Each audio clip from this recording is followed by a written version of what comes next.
Bom dia a todos, aqueles que estão aqui dentro da Escola de Engenharia de Lorena e aqueles que assistem essa palestra pelo IPTV USP.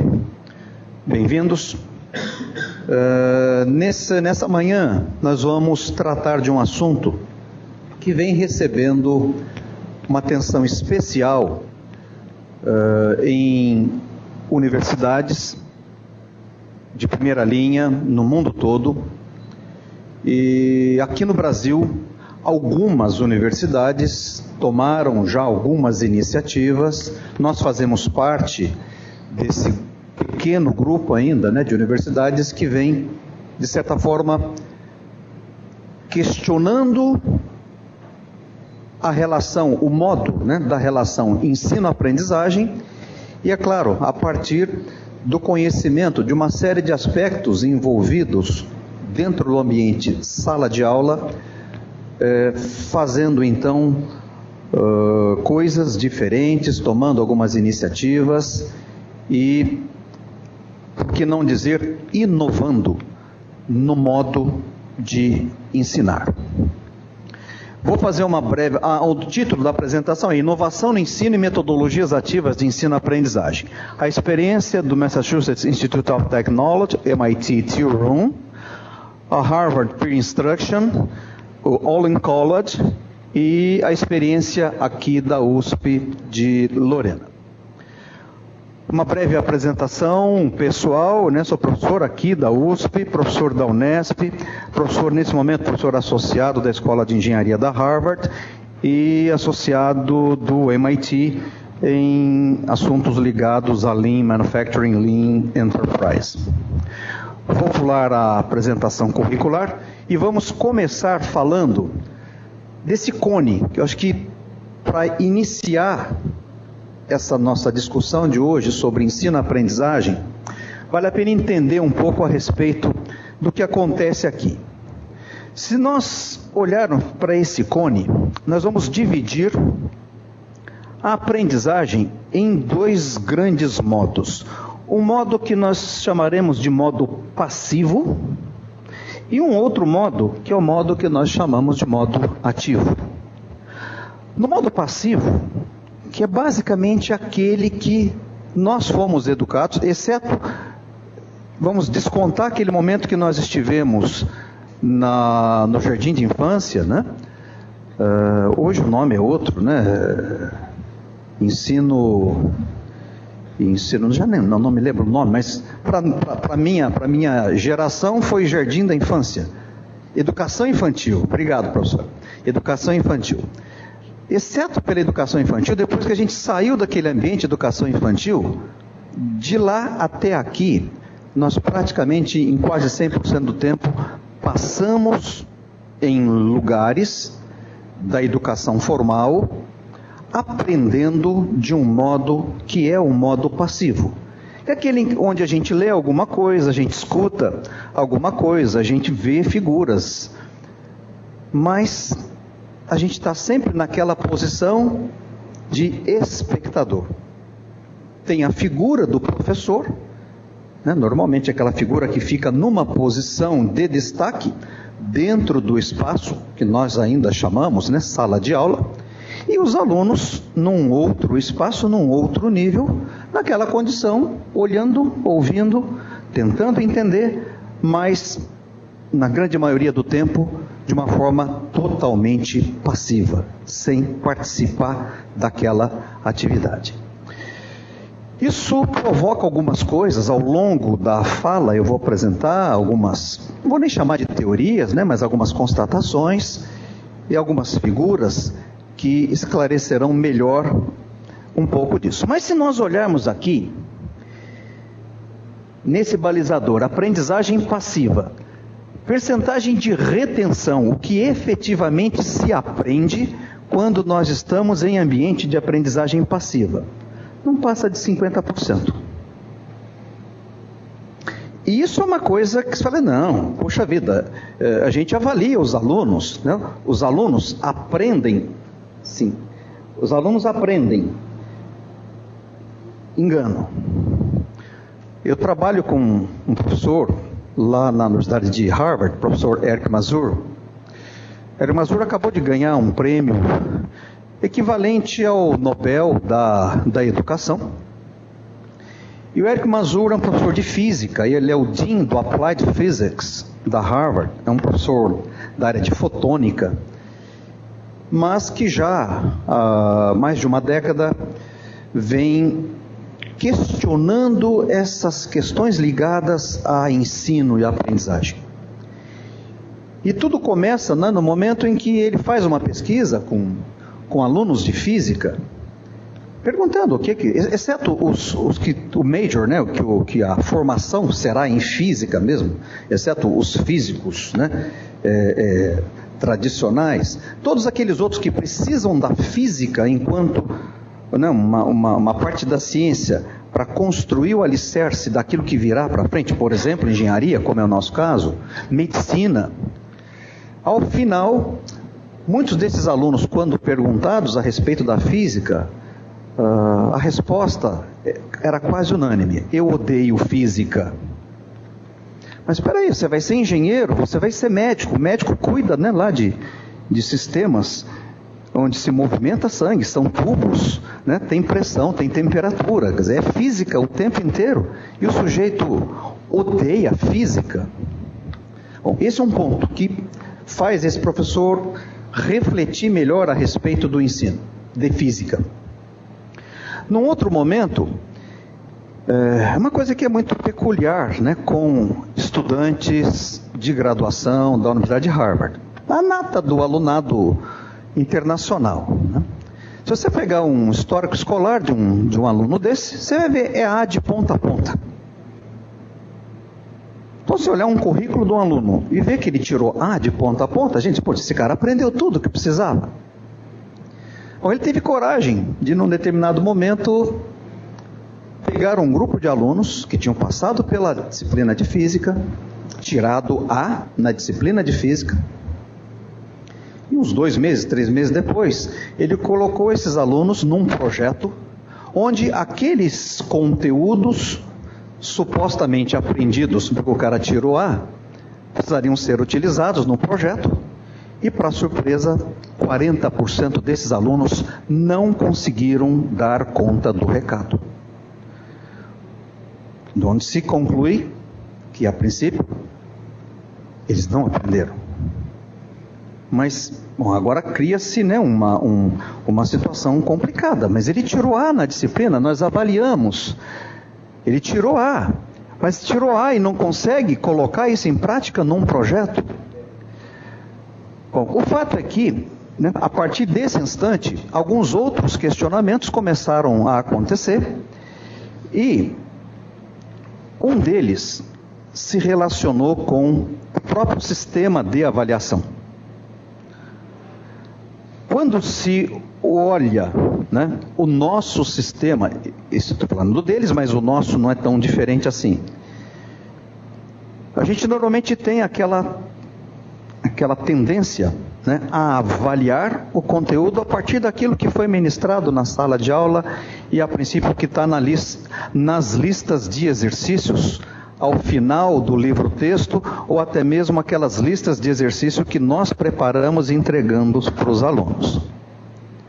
Bom, o que se verifica é que, na realidade, os problemas do mundo real, na sua grande maioria, são problemas diferentes daqueles que nós colocamos nas listas de exercício ou que estão nas listas. Não que fazer os exercícios, né, lá do livro-texto não seja importante, não que dar a lista de exercício, mas avaliar, basicamente, olhando para isso, é uma coisa muito questionável. Pelo menos isso foi questionado nesse trabalho que o Eric fez. E nesse momento, né, acabou se concluindo que o modo com que nós tentamos avaliar aprendizado tem muito a ver com a capacidade de memorização do aluno, e não a capacidade de realmente pegar aquilo, digerir aquilo e ser capaz de colocar aquilo em prática na solução de problemas do mundo real. Isso fez com que o próprio Eric remodelasse o seu curso, e nesse momento ele escreve um livro que é um best-seller na área de inovação de ensino, um livro chamado Peer Instruction. Depois eu tenho o livro, posso disponibilizar para quem tiver interesse, mas isso é só para, nessa introdução, dizer que o que vai acontecer, o que vem acontecendo, se baseia muito numa coisa que eu considero coragem de olhar para o modo com que nós estamos cuidando dessa função nobre, chamada ensino, mas deixando de lado uma situação, ou uma coisa tão importante, ou até mais importante do que o ensino, que é a aprendizagem. Então, as telas que virão, né, pela frente, elas de certa forma vão procurar mostrar um pouco disso que a gente viu lá fora e do que nós estamos fazendo aqui dentro. E para fechar isso, se nós olharmos para o tal modo, que é o modo de aprendizagem ativa, onde, né, os alunos participam de discussões, os próprios alunos têm que ministrar palestras, têm que dar aulas, têm que dramatizar, têm que simular coisas reais. Vejam os percentuais de retenção. Então, o recado que a gente pretende deixar ao final não quer dizer que o sistema que a gente vem praticando ele está 100% errado. Não é isso. Até porque nós nos formamos assim, somos, né, bons profissionais. É claro que talvez tenhamos tido mais dificuldades quando a gente saiu da escola e começamos a pôr em prática os conhecimentos, numa situação que poderia ter sido um pouco diferente se o modelo de ensino-aprendizagem tivesse sido um pouco diferente. Bom, essa tela, ela mostra até uma coisa interessante, né? Que grande parte das situações, nós, né, escola, professores, a gente não costuma estar, veja, a gente faz o melhor que a gente pode, a gente trabalha seriamente, a gente cumpre horário, a gente cumpre a ementa, né? Pegando o que está escrito, a gente faz tudo direito. Não estou dizendo que nós não estamos fazendo o nosso papel. Mas na prática, a gente não costuma estar muito preocupado em fazer essa conexão do que é, né, o que nós estamos passando para os nossos estudantes e no como ou na diretriz do transformar isso em algo real para o qual ele está sendo preparado. A gente normalmente não se preocupa com o modo de aprendizagem. Professores falam numa frequência, alunos ouvem numa outra frequência. A nossa condução, né? Isso tem um outro professor norte-americano, o professor Richard Felder, que é um professor de engenharia química. Ele nos anos 90 ganhou lá nos Estados Unidos o prêmio de educador do século. O professor Richard Felder, eu tive o prazer, o privilégio, né, de conhecê-lo, de ser aluno dele. E o professor Richard Felder é o cara assim que já há mais de 20 anos, praticamente 30 anos, vem batendo nessa tecla do tomemos cuidado com os modos com que nós transmitimos e no modo com que estudantes capturam essas coisas. Né? Se a frequência, se não houver uma boa sintonia entre essas frequências, não haverá o tal casamento lá de impedância. E isso acaba resultando, né, num aprendizado menor. É muito comum, né, os jovens serem convidados a resolver problemas em sala de aula, mas o problema é que não tem nenhuma conexão com aquilo que ele vai efetivamente fazer. Nós somos uma escola de engenharia, nós estamos formando engenheiros. Então nós não incentivamos, nós não desafiamos esses alunos a resolverem problemas de engenharia. Então, isso que quem está falando, né, quer dizer, eu estou usando a tela, mas não é o Messias que está falando. Isso tudo faz parte, né, dessas constatações que vem acontecendo. Hoje, Europa é modelo em relação a esse novo formato de ensino-aprendizagem, que é o PBL, né, o Project Based Learning, Problem Based Learning e Practice Based Learning, onde os conteúdos vão aparecendo na medida da necessidade. Então o aluno é colocado para resolver um problema, e para resolver esse problema ele vai precisar ter alguma base, né, algum fundamento das coisas que estão ali envolvidas. Então essas coisas vão aparecendo na medida da necessidade. É uma coisa difícil de fazer, mas funciona. E a gente tem visitado, né, as principais universidades que têm praticado isso.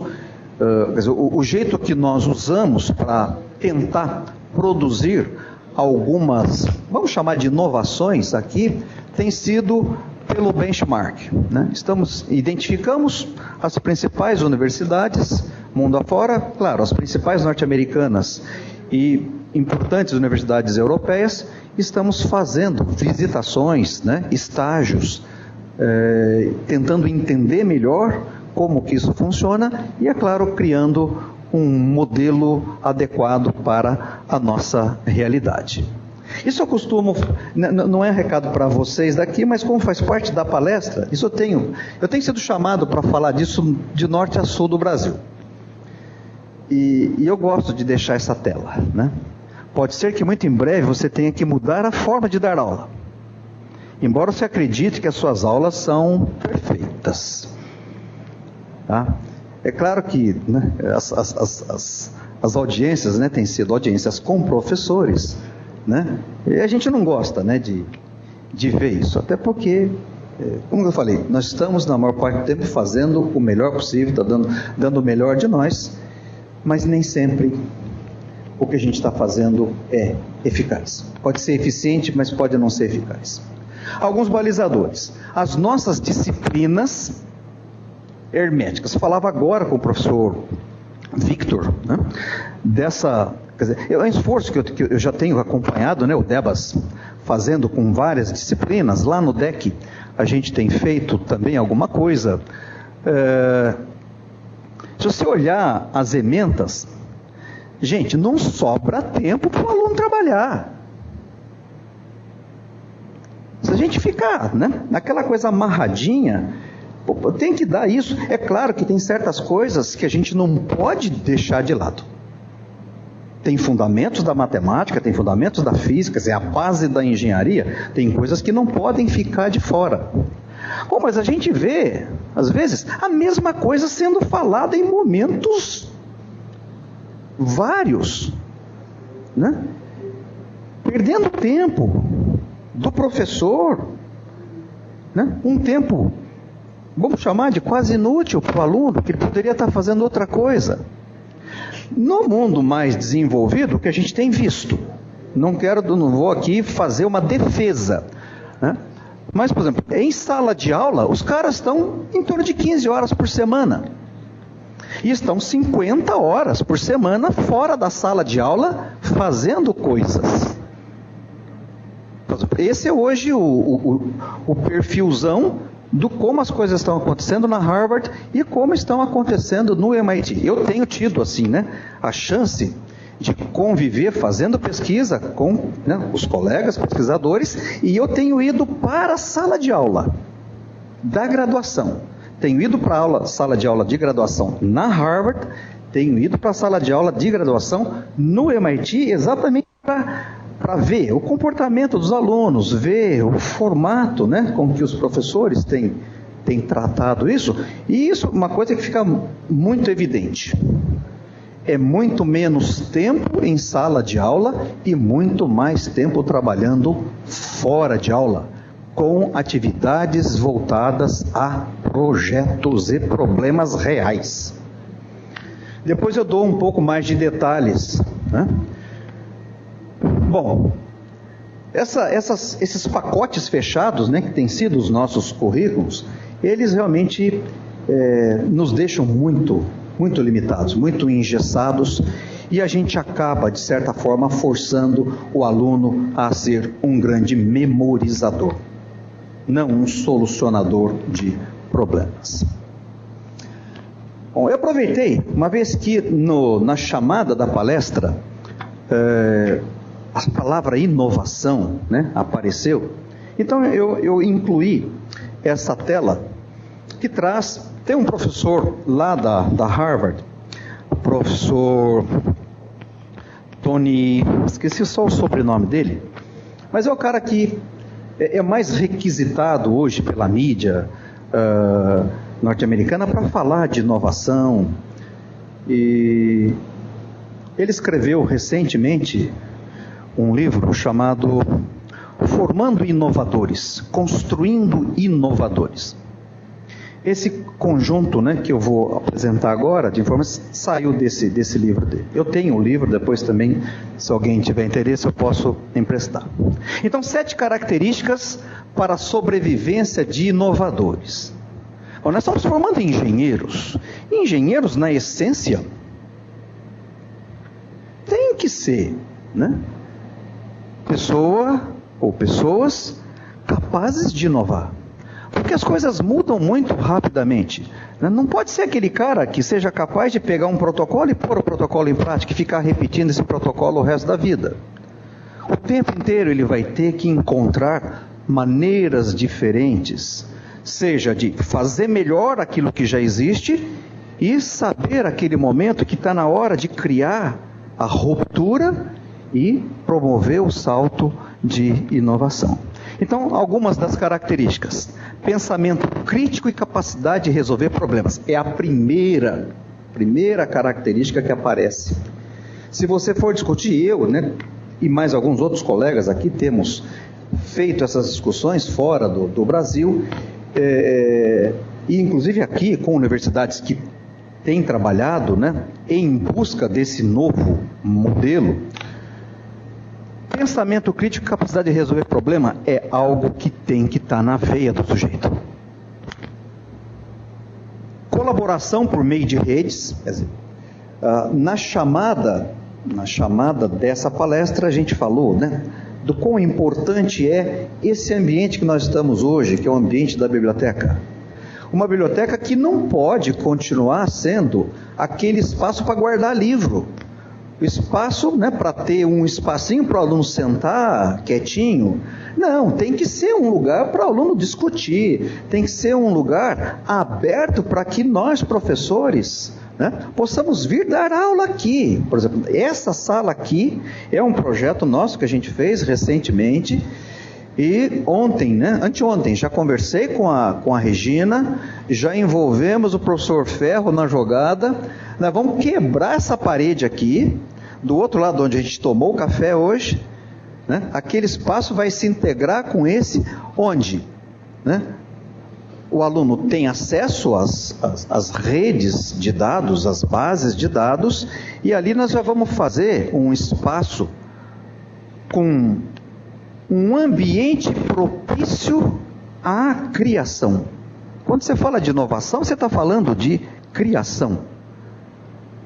Para você criar, né, é claro, você não precisa tomar uma droga para virar para ter, né, uma condição melhor de criar, né? Mas se você tiver um espaço físico com algumas características especiais, você cria esse ambiente. Isso está linkado numa coisa que hoje vem ganhando um espaço muito grande dentro das universidades de primeira linha internacionais, que é o uso do Design Thinking como ferramenta. O Design Thinking né, um ferramental que a gente usa para criar. É um ferramental que a gente usa para inovar.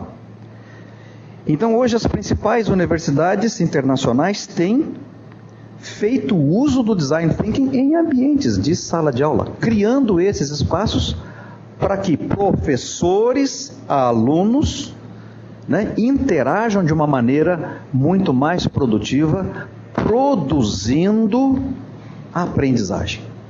É claro que nós, professores, estamos dentro dos nossos laboratórios, fazendo as nossas pesquisas, produzindo novos conhecimentos, que é uma das nossas tarefas. Mas uma universidade, né, a essência da universidade está na formação de pessoas.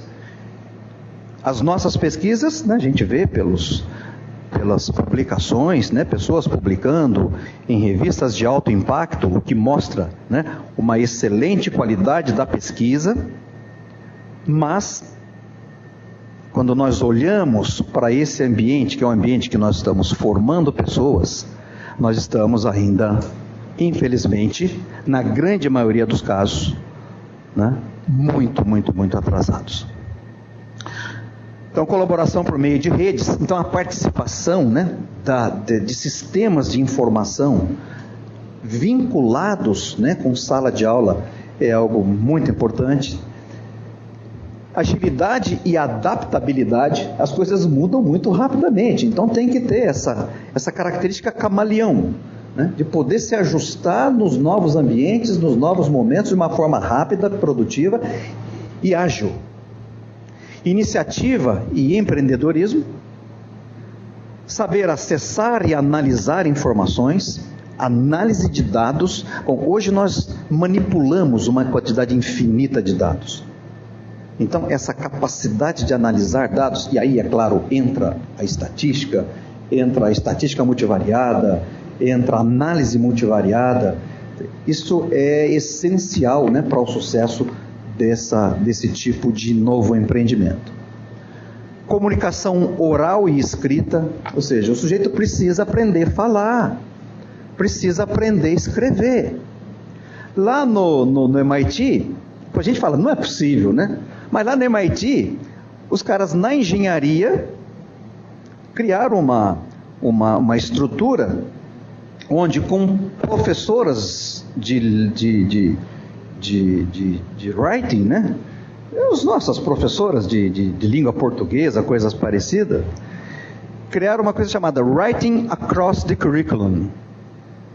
O pessoal ali da Unisal, né, a Marcilene é bem provável que faça doutorado comigo.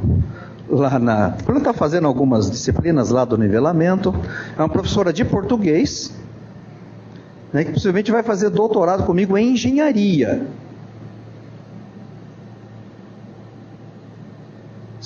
Usando, né, vamos dizer assim, chamar de técnica, essa sistemática do Writing Across the Curriculum. É claro, não faz parte da apresentação de hoje, mas são coisas que, por exemplo, dentro do MIT, todo aluno tem que passar por isso.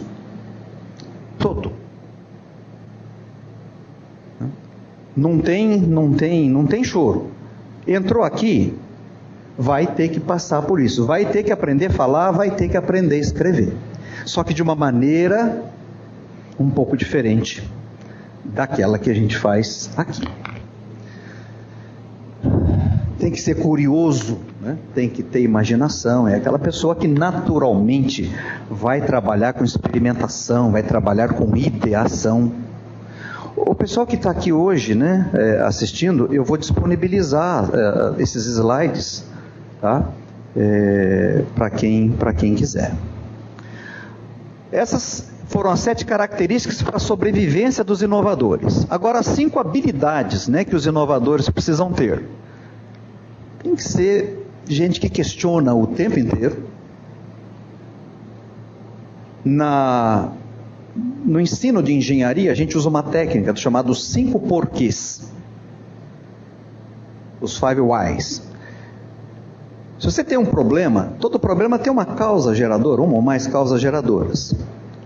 Se você perguntar por quê 5 vezes, na 5ª vez, a chance de você ter chegado na causa real daquele problema, ela é muito grande. Então, tem que ser questionador, tem que perguntar por quê o tempo inteiro. ter a capacidade de associar coisas, uma vez que nós vivemos num mundo multitudo, né? Então, ter capacidade de associar coisas diferentes e depois linká-las, juntá-las, né, de uma maneira mais concreta, né? Uma capacidade, né, diferenciada de observação, de experimentação, integração em redes. Quer dizer, veja que o estar trabalhando em redes, né, é algo que aparece o tempo inteiro. Algumas qualidades essenciais, né, está ali já assim, só forçando, né, só consolidando a curiosidade, espírito de colaboração, porque dificilmente o sujeito vai trabalhar sozinho, a parte do tempo vai trabalhar em equipes multidisciplinares, pensamento associativo e integrativo, e é claro, né, um viés voltado para ação e experimentação. Voltando no contexto ensino-aprendizagem, lembrar que ensinar não é apenas sair falando para o estudante o que a gente sabe. E o nosso modelo, ele é assim. A gente passa o tempo inteiro contando para o aluno o que a gente sabe. Aprender não é apenas enviar, né, um monte de informações para a memória, mas a capacidade de usar recursos para encontrar, avaliar e aplicar essas informações. É nesse momento que o tal do Problem-Based Learning, Project-Based Learning, Practice-Based Learning entra em ação. Só para vocês terem noção de algumas ações, né, que a gente... Marco Antônio, que é o professor lá do DEC também, e eu, criamos aqui o curso de Engenharia de Produção. Criamos o curso de Engenharia de Produção numa visão, chamar de nova, ou pelo menos numa visão diferente da tradicional de formação de engenheiro. Nessa nova abordagem, nós já colocamos os alunos de primeiro ano fazendo o projeto. No primeiro ano, esses alunos, né, alguns de vocês têm sido tutores, né, alguns do Debas têm até nos ajudado bastante nessa tarefa, como tutores. E no segundo ano, ou seja, ele ainda está aprendendo matemática, ainda está aprendendo física, esses estudantes estão já nas fábricas, resolvendo o problema de fábrica, que até aquele momento, fábrica que está cheia de engenheiro, está cheia de gente da área técnica, e o problema é que até agora não foi resolvido. Então esses alunos vão para as fábricas. Hoje temos três frentes, né, de alunos dentro de unidades de fabricação diferentes. Semana passada, Marco Antônio e eu fomos na reunião da primeira, vamos chamar de primeira entrega, né? Eles ficam o semestre inteiro lá. Na primeira entrega, esses alunos tiveram um mês para visitar, colher dados, conhecer as pessoas, identificar as oportunidades e já começar a analisar esses dados em busca de melhorias. Vou dar um exemplo. É uma empresa que fabrica embalagem, chips, todas essas embalagens plásticas que a gente bolacha, sai dessa fábrica que eles estão. Eles têm um processo complexo, que é um conjunto de 7 máquinas, integradas com sistemas de controle, com parte química, parte mecânica, parte hidráulica, parte pneumática. Tudo que vocês possam imaginar que tenha num processo complexo, tem lá. E um dos grandes problemas era setup. Setup é uma operação que existe numa fábrica em que você está fabricando um produto. A mesma máquina fabrica vários produtos. Então, entre terminar de fazer um e fazer um outro, você para a máquina e tem que fazer todos os ajustes e começar a fazer o novo.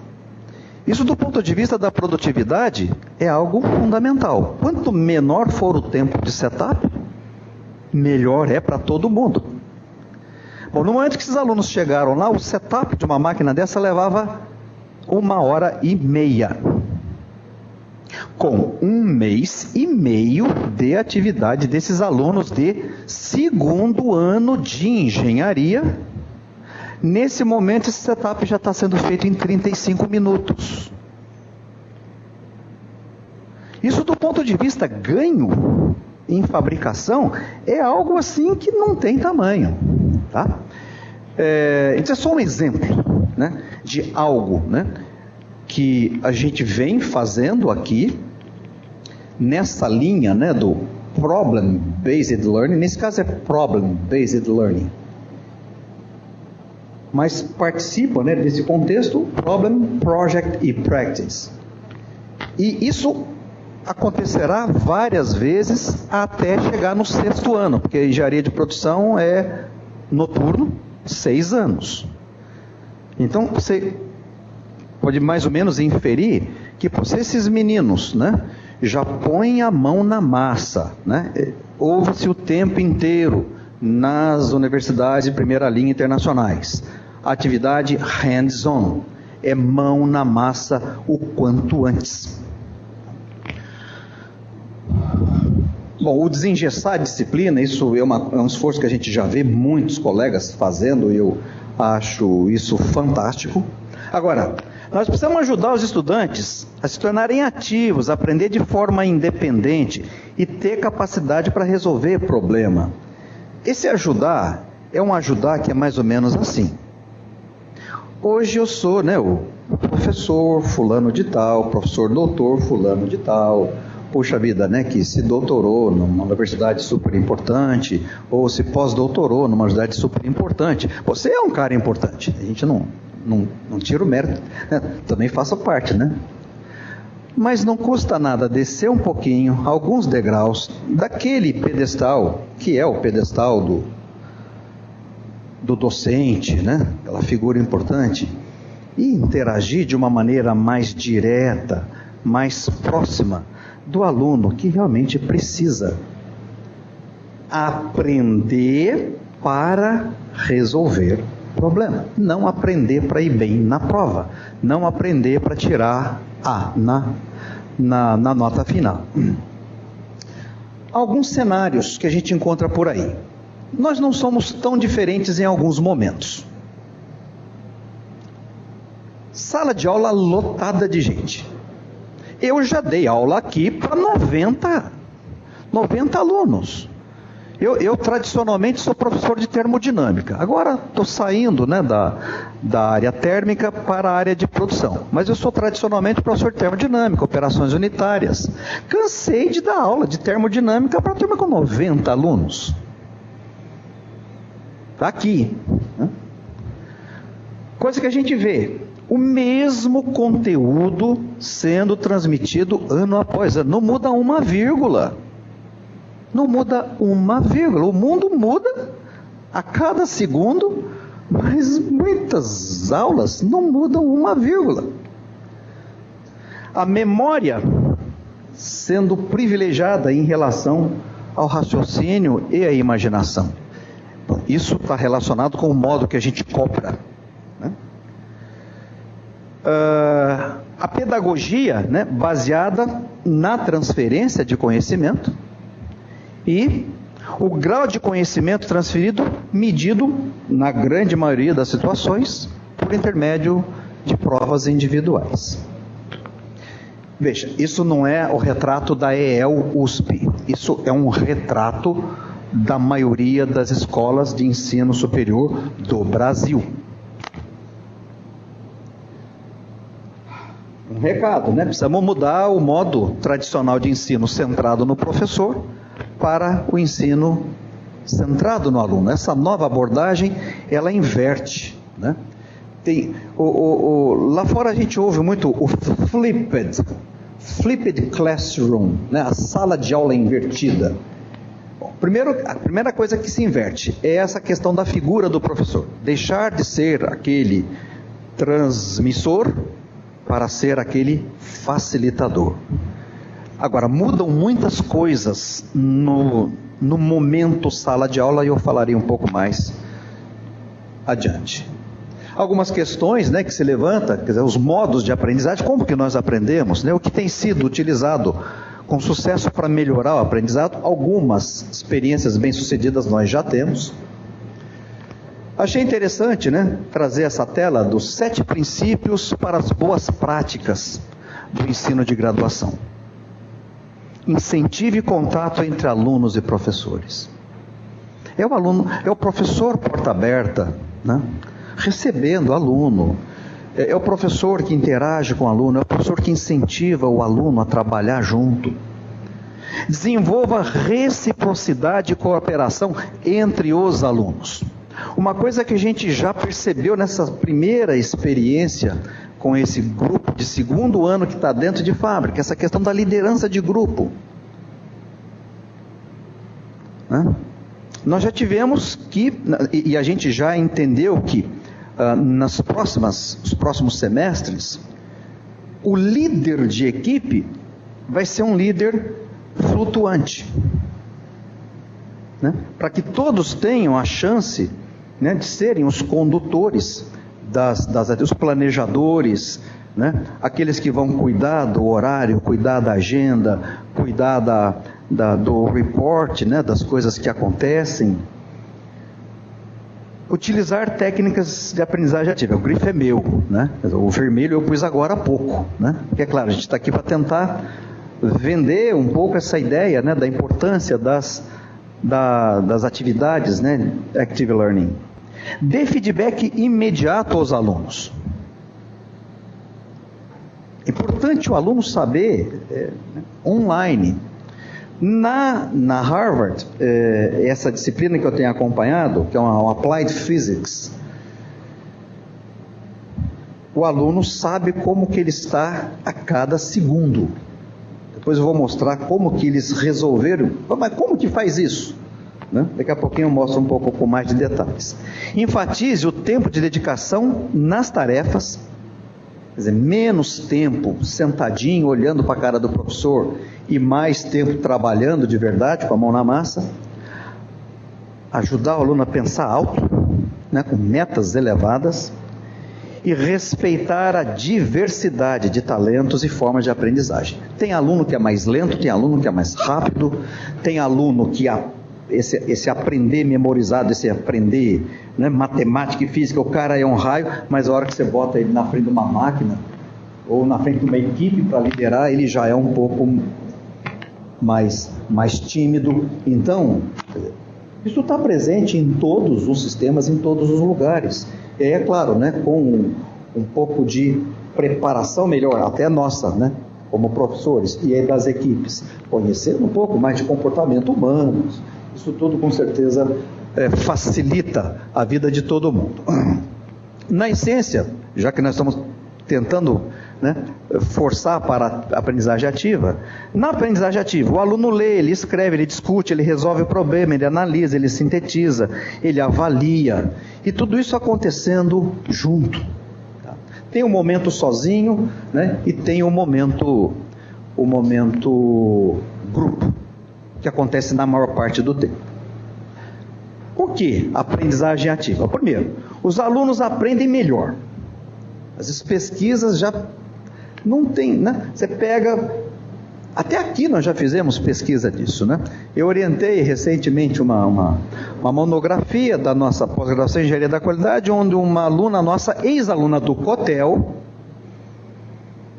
a gente pegou uma turma do COTEL, dividiu a turma aleatoriamente em 2 pedaços, e para um pedaço a gente pegou um determinado conteúdo e fez usando o método tradicional, quadro, transparência, PowerPoint, e a outra metade foi usando técnicas do Active Learning, e a gente mediu, né? Fizemos, né, diversos tipos diferentes de avaliação desses alunos, e foi claro, né, que para o grupo, isso foi só uma oportunidade que apareceu, a gente fez, mas pesquisas assim, com rigor científico maior, estão aí publicados para quem quiser ver, né? Em ambiente de aprendizagem ativa, o aluno aprende muito mais, e um detalhe interessante, fica muito mais feliz.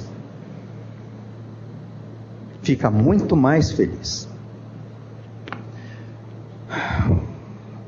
Bom, a Regina falava com vocês há pouco, né, no café, até de uma reportagem que a gente viu no Fantástico domingo do Geração Y, né?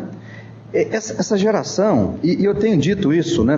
Principalmente quando eu converso com professores, esse perfil de aluno que a gente recebe hoje é completamente diferente do que nós fomos quando nós fomos alunos. É claro que tem muitos professores novos ainda, de idade, né? Mas não fazem parte dessa geração que a gente está recebendo aí. Eu tenho, né? Já tenho netos, né? Eu tenho uma neta que está agora com 6 anos. 2 anos atrás, quando eu fiquei como professor visitante lá na Harvard, essa menina tinha 4 anos, ela acordava antes dos pais, ia para o computador, ligava a máquina, conectava na internet, ligava o Skype, tem uma continha de Skype dela, que naquele momento eu tinha montado a conta dela. Hoje ela sabe abrir uma conta, conectava, me chamava, não sabia escrever ainda, nem ler, mas ela via, né, o chat room ali, então ela queria ter aquele prazer, né, de estar num chat room. Então ela começava a conversar, abre aspas, conversando comigo, aleatoriamente colocando letrinhas, e é claro, eu devolvia letrinhas. Depois que ela se dava por satisfeita, aí ela ligava a webcam e nós conversávamos. 4 anos de idade. Hoje ela tem 6. Lê, escreve, já como gente grande. O pai tem 38 anos. O pai às vezes está lá no computador enrolado com alguma coisa, ela para do lado assim, olha. Pai, não é assim que faz. Com 6 anos de idade, né? Então, essa agilidade, né, que essa geração tem para manipular essas mídias todas, né, que a gente tem acesso, é uma coisa fora do comum, né?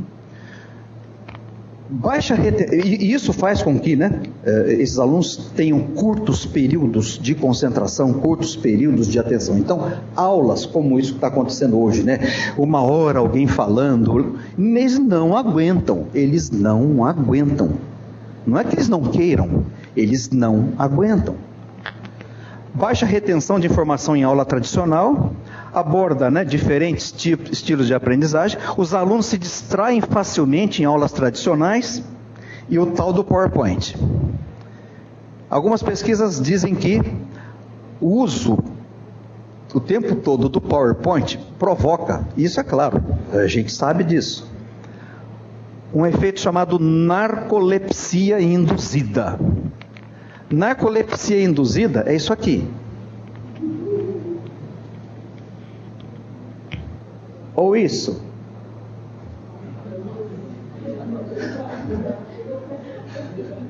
Eu particularmente gosto dessa tela, né? Eu fico imaginando o que deve ser um horário de intervalo, provavelmente, né? Mas assim, né?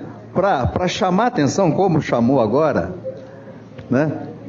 Visto que depois de quase 1 hora falando, muitos de nós, né, já entrou no processo de narcolepsia induzida. Isso é natural dos seres humanos.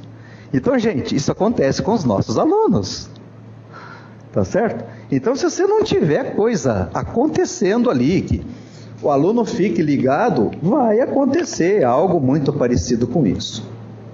Bom, quando nós falamos de aprendizagem ativa, alguns obstáculos a gente tem. Primeiro, considerações de tempo. Essa questão do romper com o tradicional.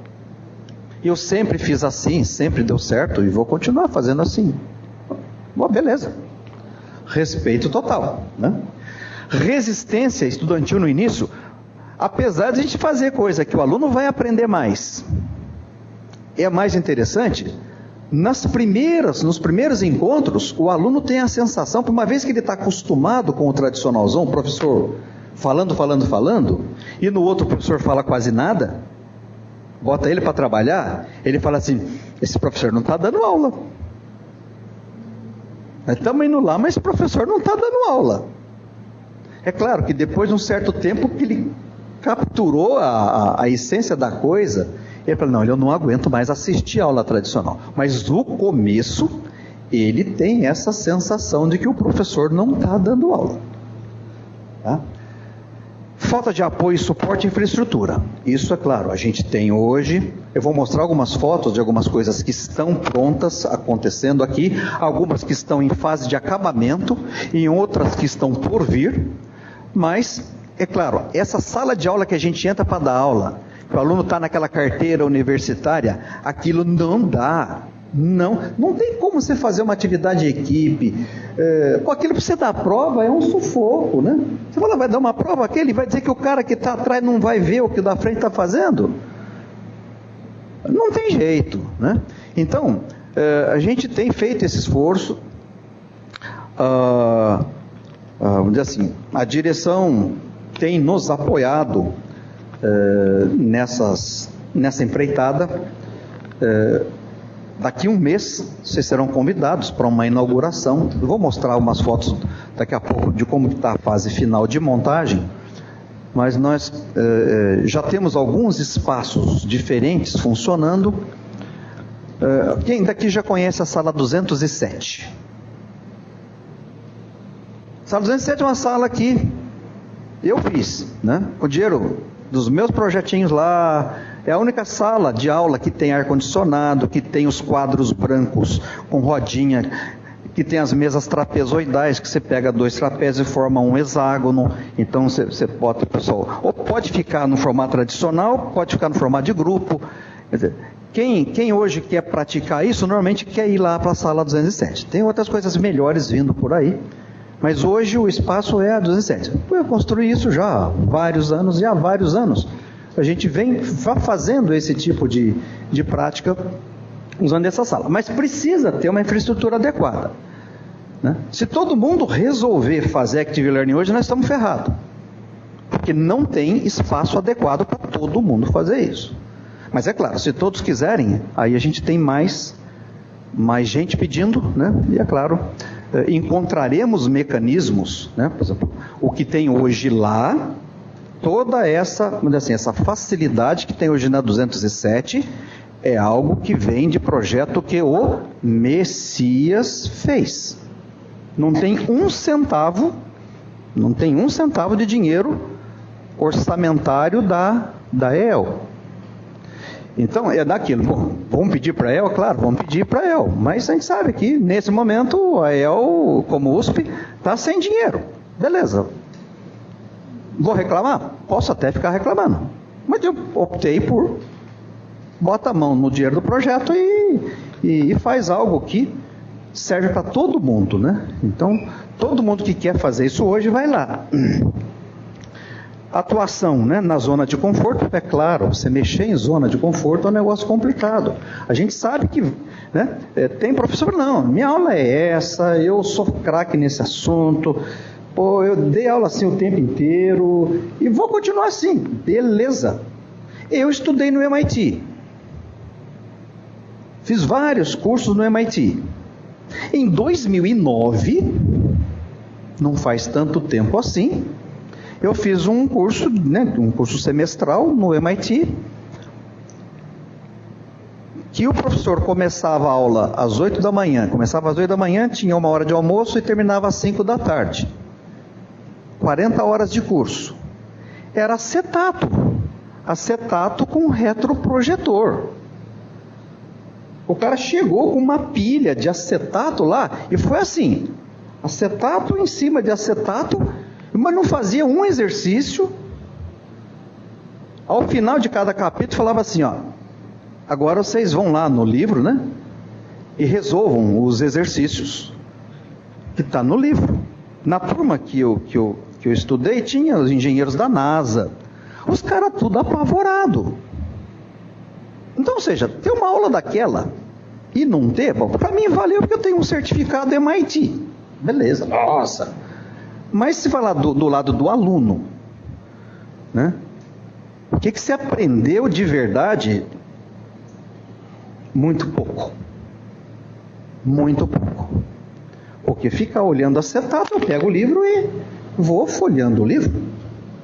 Ficar olhando para a cara do professor, um professor feio pra caramba, uma voz não era das mais agradáveis, né? Então, eu ficaria muito mais confortável. Você me dá o certificado, Dô, eu me matriculo, beleza? Então tá, eu me matriculo, você me dá o certificado e eu fico lá no apartamento folheando o livro, o que aconteceu nas 40 horas, eu faria isso sozinho, tranquilamente.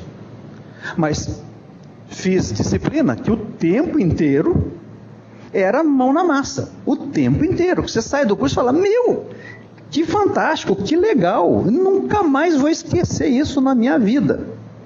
Então tem de tudo, né? Assim como vai ter gente optando pelo tradicional aqui pro resto da vida, não tem problema, isso acontece em todos os lugares. Perfil, né, desses jovens que a gente tem recebido hoje, eles não têm paciência para estudar, para trabalhar, a maior parte é hiperativo, né, consegue executar múltiplas tarefas, sabe mexer com... Pô, eu vejo essa galerinha conversar, né, no chat room do smartphone, eu é um dedo, tum, para mandar uma mensagem. Você pode, a pessoa tem um jeito de pegar ali que é uma coisa que parece uma metralhadora, né? Então, eles são muito ágeis com essas coisas. Sabem utilizar as mídias, né, com grande desenvoltura, todas elas, né? Muitos não sabem obedecer ordem. Tem muita dificuldade para obedecer ordem, essa questão de disciplina. Eles acham que sabem de tudo, né? A gente chama isso de síndrome do motorista de táxi, né? Você vai conversar com ele, sabem de tudo, né? Às vezes conhece um nanômetro da casca, né? E já se julga, né, o sabedor de tudo. E tem dificuldade de comunicação escrita e conhecimentos gerais. Formato tradicional de sala de aula, inclusive das nossas, né? Muito parecido com isso.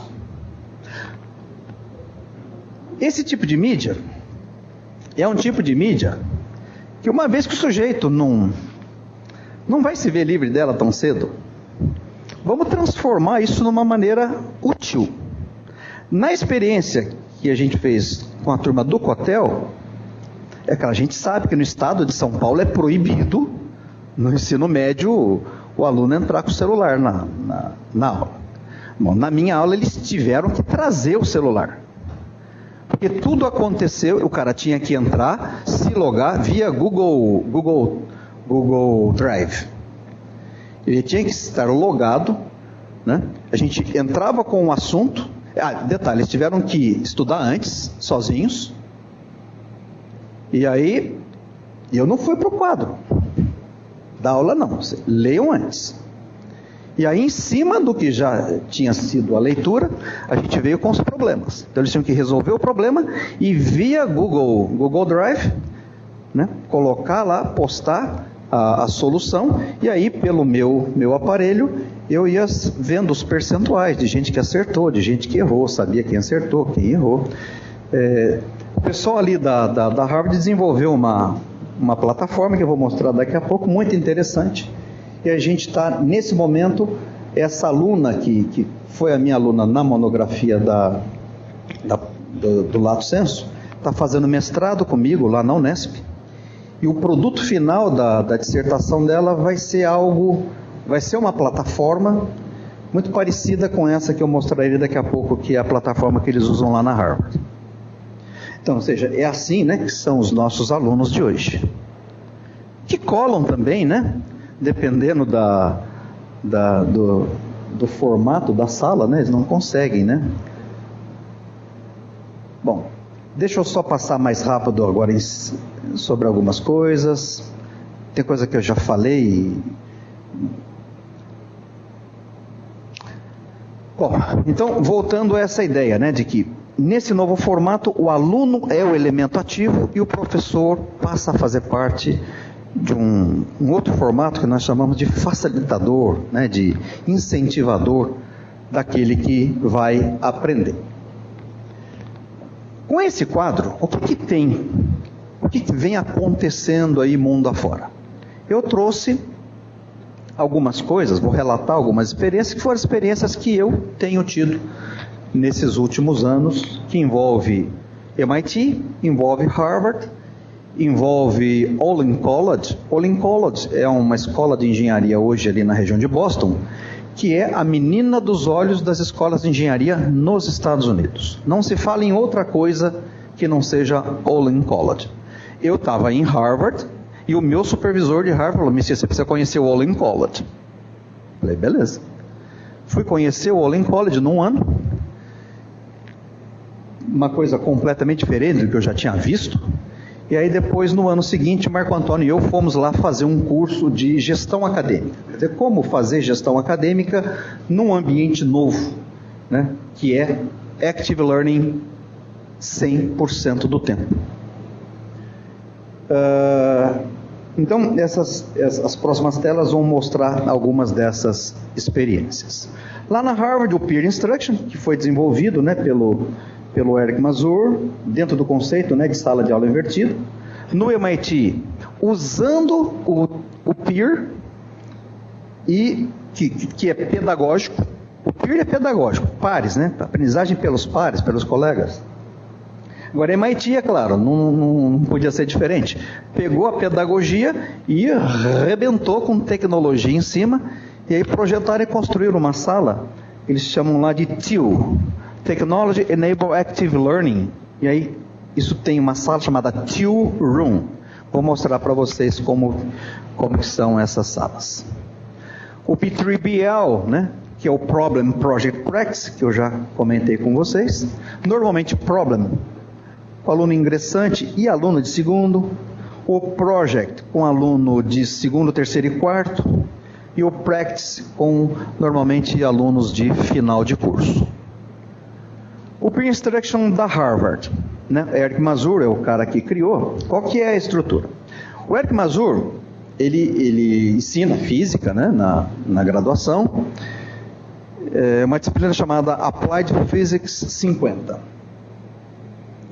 Vou mostrar como que é a sala que ele dava aula e a que ele fez agora. Ele inaugurou recentemente, eu estive presente na inauguração da sala. Esse cara, vamos lá, é um professor renomado, que é prêmio, chama Minerva Prize, que é o equivalente ao Nobel da Educação. Primeira aula dele. No lecture, ele cumprimentou a turma, né? Bom, pessoal, no lecture, no assessment. Sem aula, sem prova. Mas que negócio esquisito, né? Não tem aula e não tem prova. É uma disciplina que tem 6 horas aulas semanais, 3 em cada dia. Normalmente, né, no inverno deles lá. Então, começa normalmente às 2 da tarde e vai até às 5, sem intervalo. Às 2 da tarde, todos os alunos estão dentro da sala. Às 5 horas da tarde, os alunos estão dentro da sala e não tem chamada. Aquela chamada formal, mas vocês vão ver como que acontece o tal do saber o que está aprendendo online, né? Isso chama atenção, porque olha, eu não vou ficar aqui no quadro dando aula para vocês. Eles usam lá uma plataforma desenvolvida no MIT, que é uma plataforma chamada NB, onde o professor, se ele tem um livro, ele carrega o livro dele lá nessa plataforma, aí o aluno tem acesso a esse conteúdo, e esse aluno consegue conversar com os colegas em cima desse conteúdo. Ele, por exemplo, o aluno está estudando, tem um desenvolvimento lá de uma expressão e ele não entendeu aquilo. Bom, tem um momento que o professor está logado e a equipe dele está logada, né, 100% do tempo. Aí um aluno entrou, logou, olha, eu não entendi isso aqui. Aí o colega que está logado falou, olha, é o seguinte, isso aí, se você fizer isso, assim, assim, assado, então os colegas vão conversando entre eles antes da aula. O professor monitora isso. Se o professor achar que precisa, ele entra e faz uma interferência. Se ele achar que precisa. O número de vezes que ele faz isso é muito pequeno. Geralmente os alunos, entre eles, né, resolvem as suas dúvidas. Quando eles chegam na aula, já partindo do princípio que ele já viu tudo isso, aí eles se logam numa plataforma. Esse aqui é como ele dava. Em Harvard tem muito disso, né? Esses auditórios imensos, é comum nas universidades americanas, né? Você bota lá 200, 300 alunos, o professor fica pequenininho lá. Esse é ele, é Eric Mazur, dando aula num auditório tradicional lá da Escola de Engenharia. E essa é a sala que ele mesmo desenhou, construiu e inaugurou faz pouco tempo. Veja que as mesas são nesse formato yin yang e elas têm rodinha. Então, se ele precisar mudar o formato, essas mesas elas se separam, né? Mas o formato que começa é assim. Vocês estão percebendo que tem nome de animais em cima da mesa. Essa é uma aula para professores. Isso aqui aconteceu o ano passado. Ele inaugurou ela em 2013. Em 2014 nós fomos, né, um grupo de professores lá para MIT e Harvard, ver um pouco dessas coisas. E esse é um momento que a gente foi participar dessa atividade. Então tinha professores do mundo inteiro. E a primeira aula dele, quer dizer, o cara já começa quebrando o gelo com os alunos. Bota todo mundo num círculo. E ele, o professor, sai falando no ouvido o nome de um animal. Depois que todos receberam o nome do animal, ele fala, agora vocês se identifiquem, né, e procurem a mesa. Primeiro se identifiquem e depois procurem a mesa onde vocês vão ficar. Ou seja, não é só se dirigir até a mesa. Se identifiquem, mas não tem que falar, eu sou o cachorro, eu sou o cavalo, eu sou o macaco. Não. Se identifiquem sem falar qual é o seu animal. Vocês imaginam uma sala dessa, cheia de marmanjo, né?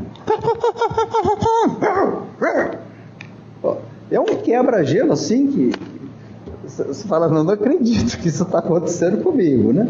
Mas o fato é que as pessoas, né, se abrem, fazem, se identificam, aí vão para as suas mesas.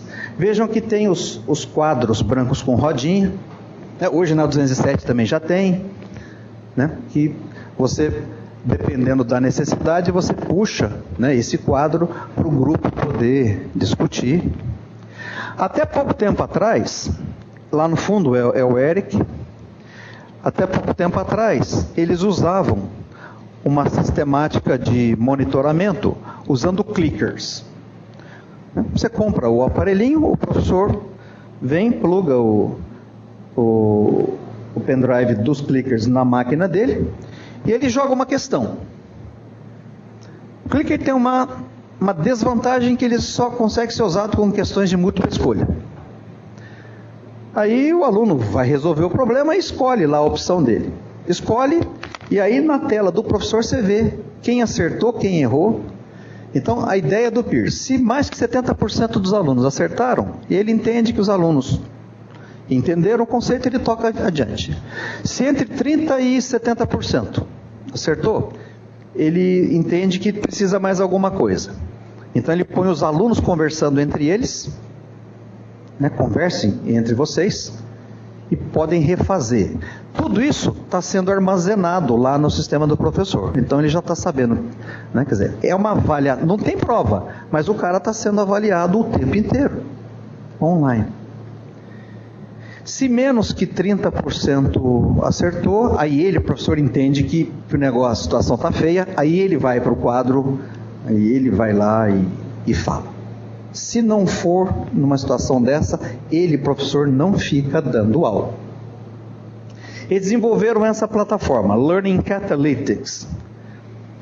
2003, eu vou sempre, né? Fico 3 meses, 4 meses, e aí acompanho o semestre inteiro dessa disciplina Applied Physics e interajo com o grupo de pesquisa do Education, do Mazur Group. Logo que eles montaram essa plataforma, ela estava em teste ainda, num dos dias de aula, né, ficavam os professores visitantes no fundo da sala, aí chegou uma pessoa, ficou do meu lado, a hora que pediu, você mostra para ele como que funciona, ele vai acompanhar com você a aula de hoje. Eu achei que fosse um professor, né, de outra universidade, assim como eu, estava lá. Aí, num determinado momento da conversa, eu perguntei: você é professor de qual universidade? Aí ele falou assim: não, eu não sou professor de universidade, eu sou investidor. Era o dono da Pearson. Hoje, Learning Catalytics é um produto da Pearson. A Pearson, né, comprou da Harvard os direitos, né, e é um produto comercializado. E como funciona isso? Professores se cadastram e não pagam nada. Você pode faz a sua aula lá, nessa aula, você pode fazer perguntas de múltipla escolha. Por exemplo, isso aqui é uma pergunta de física, que é um espelho plano, né, em que um raio luminoso vai bater numa superfície, e aí o aluno, ele tem que ter a mídia touchscreen. Então, ou seja, o aluno tem que chegar na sala de aula com uma mídia touchscreen. Nesse caso, ele vai ter que, né, via touchscreen, mostrar qual é a resultante, qual é o raio luminoso depois de passar por todos os espelhos. O aluno que fizer e acertar, essa aqui é a tela do professor. O que acertou aparece para o professor em verde. O aluno que errou aparece para o professor em vermelho. Então, esse aqui foi o primeiro round. O aluno fez sozinho. Aí ele viu que pelo número de erros, eles precisavam conversar ainda entre eles. Aí tem um segundo round. Agora conversa entre vocês e refaçam. Aí você vê que, assim, né, em 100% dos casos, depois que conversa, o número de acertos é muito maior do que o número de acertos da etapa anterior. Então, com isso, você pode pôr perguntas de múltipla escolha, faz gráficos, você pode ter que desenvolver uma expressão matemática. E aí o aluno, né, executa, e ele, professor online, fica sabendo de tudo isso. E aí isso vai sendo armazenado. Isso é um pedaço da avaliação do cara. Nesse semestre, no semestre, eles têm 3 partes. Ao final da primeira parte, o aluno tem... Bom, lá no começo do curso ele já sabe. Ao final dessa primeira parte você tem que fazer um projeto relacionado aos conteúdos que você viu nesse primeiro terço. Esse projeto significa você idealizar alguma coisa, não copiar alguma coisa, idealiza alguma coisa, desenvolve essa coisa, prototipa essa coisa, e na data tal você vai mostrar aquela teoria funcionando dentro daquele dispositivo. Isso acontece 3 vezes no semestre. Então são 3 projetos de física dentro de uma disciplina semestral de física com 6 horas aula por semana.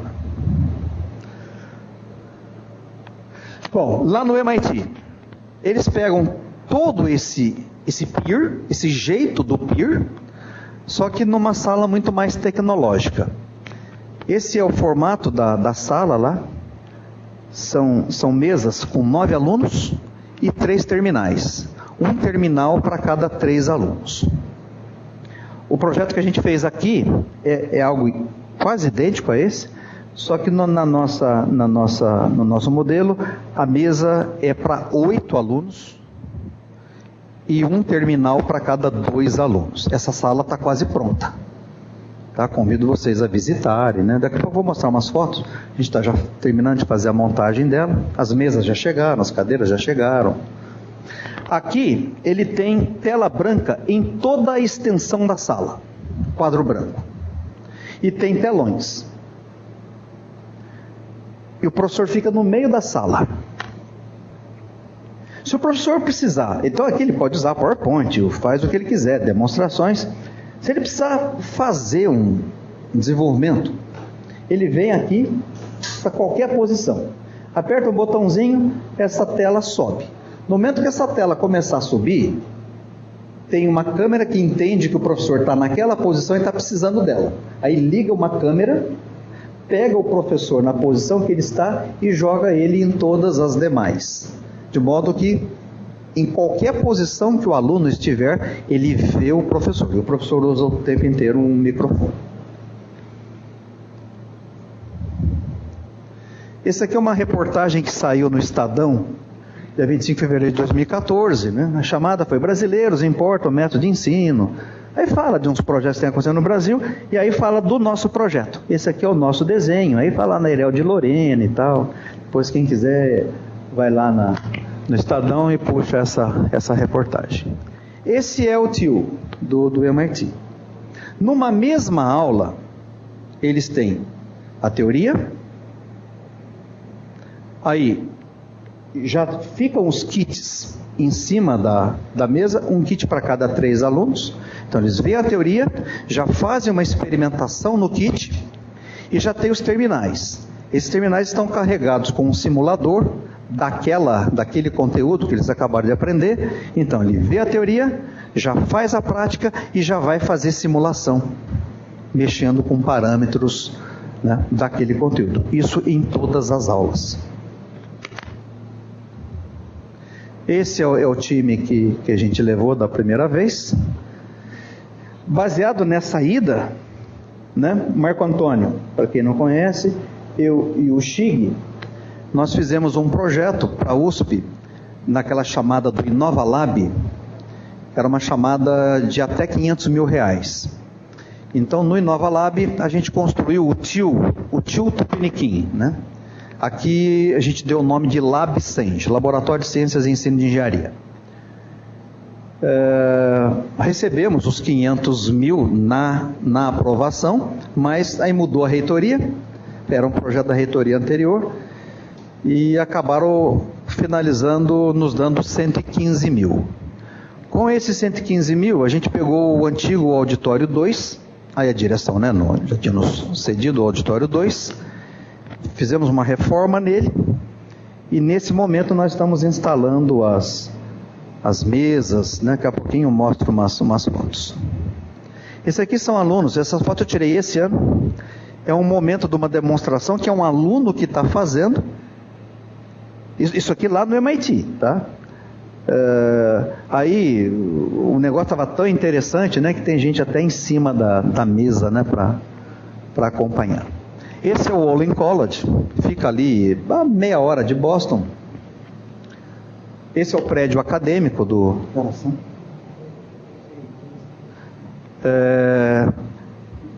é o prédio acadêmico. Detalhe, se você entrar nesse prédio, você não vê uma sala de aula do jeito que a gente está acostumado a ver.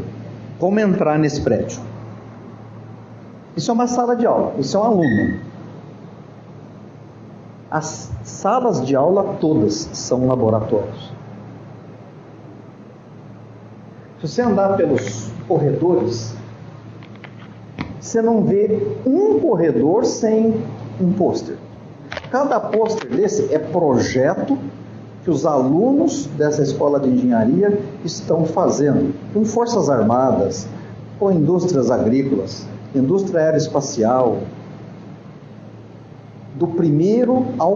Bom, lembrar que lá engenharia é de 4 anos. Né? Primeiro, segundo, terceiro, quarto, freshman, sophomore, junior e senior. Então, do primeiro ao quarto, os alunos estão engajados em projetos reais. Sala de aula.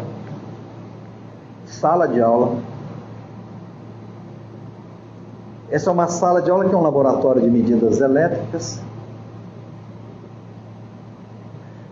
Aí esses caras vão ter que fazer projeto. Quando eles vão fazer projeto, essa é a sala onde eles começam a pensar. É o ambiente de design thinking deles.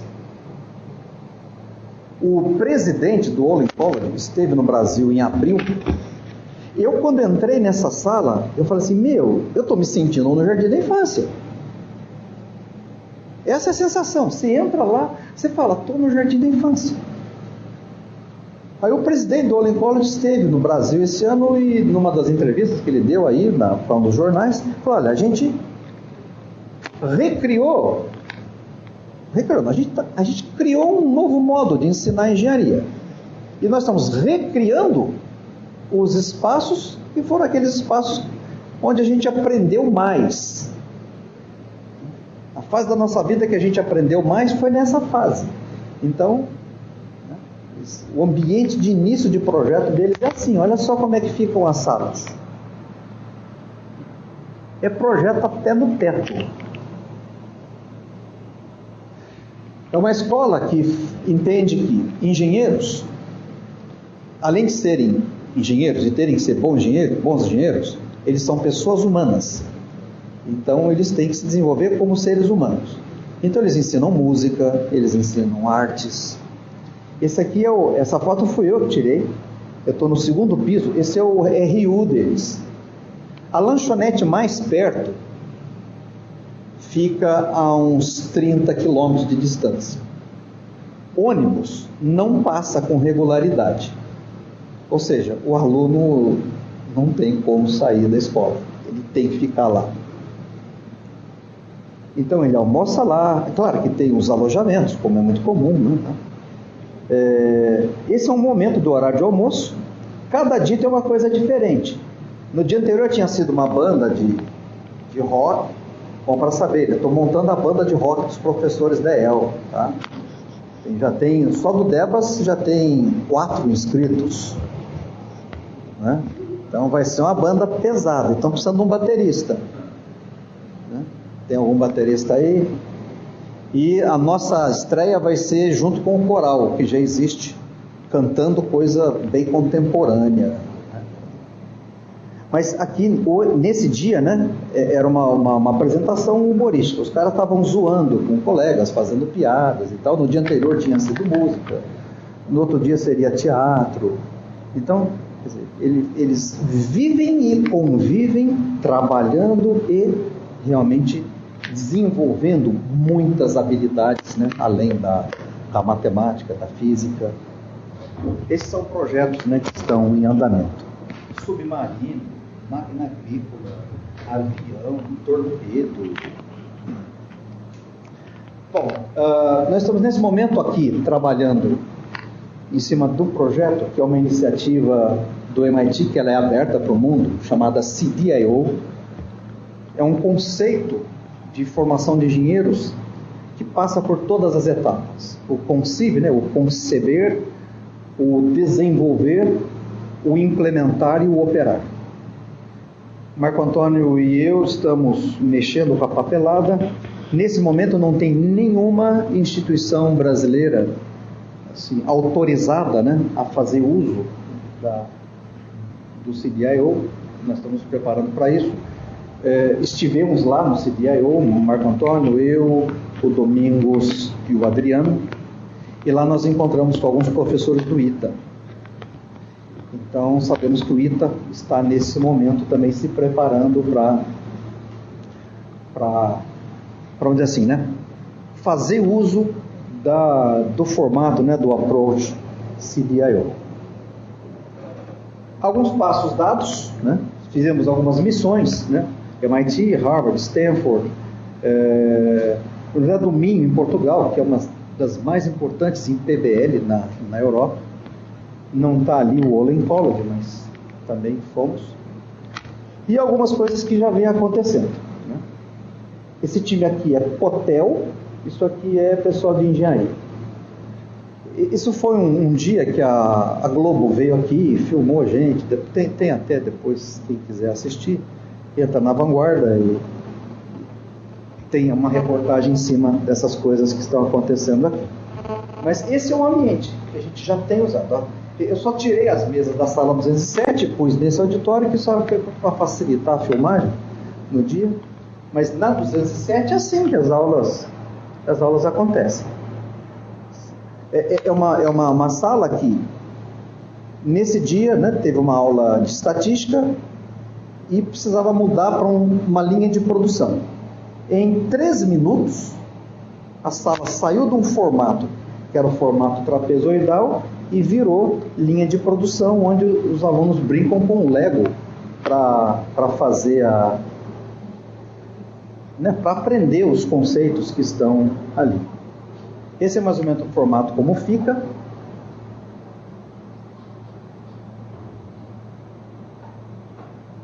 Bom, algumas ideias do Design Thinking. Bom, acho que a gente podia, como já é quase meio-dia, né? Tá. Convido vocês para a gente falar de Design Thinking num outro momento. Deixa eu só mostrar algumas coisas. Esse é um projeto que eu fiz recentemente. É uma sala que eu estou construindo na Unesp em Uará, que é uma sala de aula integrada com um ambiente de Design Thinking. Tá? Isso aqui são só duas. A sala só é separada por duas plataformas. As mesas são muito parecidas com aquele formato lá que vocês viram da Harvard. Ambiente de Design Thinking, que é um ambiente de criação, é um ambiente que não é tradicional. Né? Então nele você tem puff, você pode colocar coisas coloridas. É para a pessoa sentar e começar a conversar e viajar. Né? E é nessa viagem, que é aquele momento de divergência de ideia, que você tem naquele momento de criação, e depois você tem a etapa convergente, que você filtra coisas e com as principais ideias levantadas, você vai prototipar e testar o seu protótipo. É claro, não dá certo da primeira vez, e depois você faz de novo. Então, é todo um processo. E aqui a gente está, nesse projeto, eu estou integrando uma sala de aula com o ambiente de design, que é o que a gente pretende fazer aqui. Nessa, o Eduardo já até fez um desenho, a gente deve quebrar essa parede aqui. E ser a primeira experiência em biblioteca no país em que a própria biblioteca é uma sala de aula. Então, professores serão incentivados a vir usar esse espaço para dar aula. Mas é claro, uma aula num formato diferente. Então esse projeto é meu, e aí eu contratei uma designer. Eu não conhecia ainda as habilidades do Eduardo Ferro, né, com desenho. Na próxima eu já não vou pagar mais. Paguei, né, essa designer para fazer o desenho para mim. Essa é mais ou menos a ideia, que inclusive se encaixa, né, nesse nosso aqui. Então até falamos há pouco. Isso é como está nesse momento. Essa foto eu tirei agora há pouco, antes de vir para cá. Então no nosso antigo auditório 2, as mesas já estão. Então, veja que é um formato muito parecido, né, com aquele do Tio Room lá do MIT. Mesa para 8 pessoas. Aqui tem uma tela, aquela tela inteligente. Né? Você tem o telão e esse tipo desse que vocês têm visto aí, esses jornais da Globo, né? Que a pessoa vai lá na tela, no painel, aquelas coisas. A tela já está aí, está sendo montada. Nós teremos telões nas duas extremidades. Aqui tem telão, tem projetor para ele. Na parede de cá tem telão, e nessas duas paredes tem 2 telões. Então, em qualquer lugar que o aluno estiver sentado, ele consegue ver o que está acontecendo. Para acabar essa montagem, a gente precisa de mais um mês e meio. A gente deve inaugurar ainda em 2015.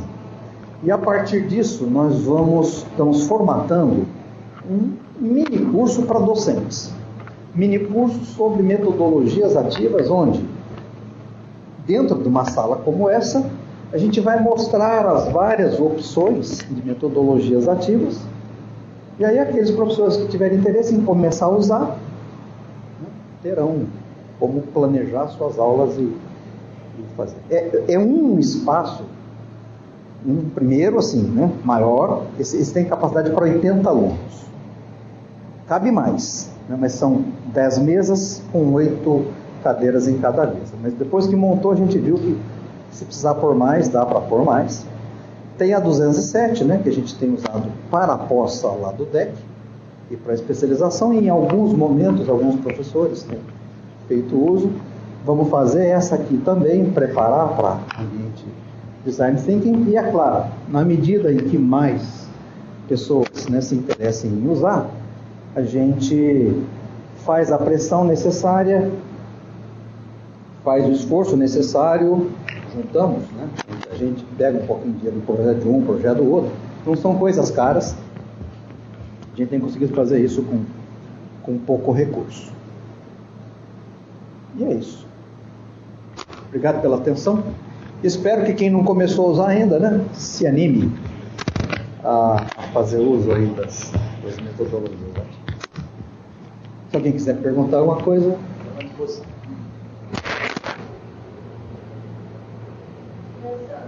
Como você orientaria esse tipo de método numa aula de termodinâmica que você Veja. Aquilo que a gente viu